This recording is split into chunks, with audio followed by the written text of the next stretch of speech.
శ్రీ నృసింహ మహామృత్యుంజయ మంత్రం. ఉగ్రం వీరం మహావిష్ణుం ఉజ్వలంతం సర్వతోముఖం నరసింహం భీషణం భద్రం మృత్యోర్మృత్యుం నమామ్యహం. ఉగ్రం వీరం మహావిష్ణుం. ఈ పదబంధం విష్ణువు యొక్క భయంకరమైన మరియు పరాక్రమ రూపాన్ని సూచిస్తుంది. అతని శక్తిని మరియు బలాన్ని సూచిస్తుంది. ఉజ్వలంతం సర్వతోముఖం. ఈ భాగం నరసింహ భగవానుడి యొక్క దివ్య సన్నిధి సర్వతోముఖంగా ఉందని సూచిస్తుంది. నృసింహం భీషణం భద్రం. నృసింహం అనేది నరసింహ భగవానుని సూచిస్తుంది. అయితే భీషణం అంటే భయంకరమైనది నరసింహ భగవానుడి యొక్క ఉగ్రరూపాన్ని గుర్తిస్తుంది. అదే సమయంలో అతని దయ మరియు ఐశ్వర్యాన్ని కూడా గుర్తిస్తుంది. మృత్యోర్మృత్యుం నమామ్యహం అంటే మృత్యువు మరణానికే నమస్కరిస్తాను అని అర్థం. ఇది మరణంతో సహా అన్ని రకాల ప్రతికూలతలను మరియు దుష్టశక్తులను నాశనం చేసే నారసింహుని శక్తిని సూచిస్తుంది. భగవానుడు సగం సింహం మరియు సగం మానవ రూపంగా అవతరించాడు మరియు చెడును నాశనం చేసే వ్యక్తిగా వెలుగొందాడు. ఈ మంత్రం రక్షణ, ధైర్యం మరియు ప్రతికూలతలపై విజయం కోసం జపిస్తారు.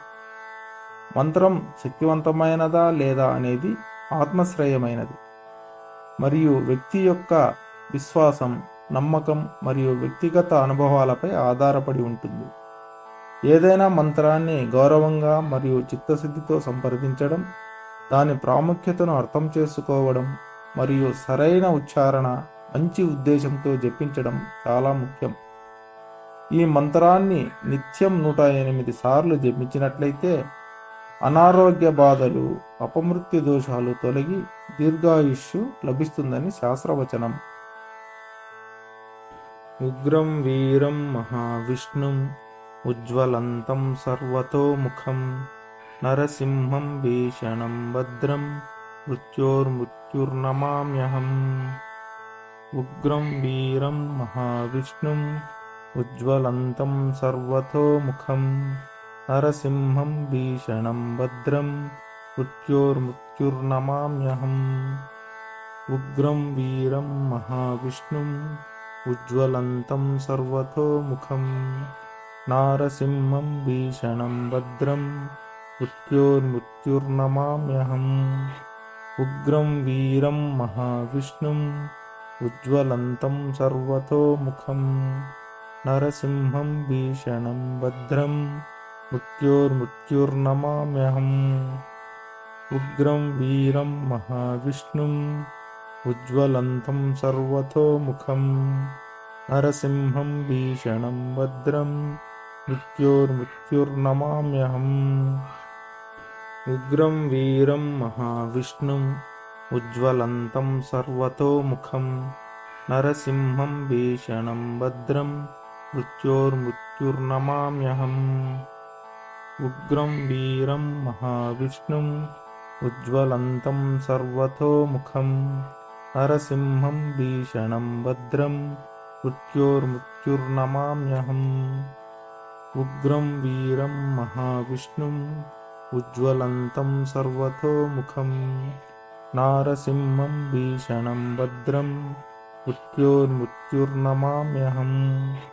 ఉగ్రం వీరం మహావిష్ణుం ఉజ్వలంతం సర్వతోముఖం నరసింహం భీషణం భద్రం మృత్యోర్మృత్యుర్నమామ్యహం. ఉగ్రం వీరం మహావిష్ణుం ఉజ్వలంతం సర్వతోముఖం నరసింహం భీషణం భద్రం మృత్యోర్మృత్యుర్నమామ్యహం. ఉగ్రం వీరం మహావిష్ణుం ఉజ్వలంతం సర్వతోముఖం నరసింహం భీషణం భద్రం మృత్యోర్మృత్యుర్నమామ్యహం. ఉగ్రం వీరం మహావిష్ణుం ఉజ్వలంతం సర్వతోముఖం నరసింహం భీషణం భద్రం మృత్యోర్మృత్యుర్నమామ్యహం.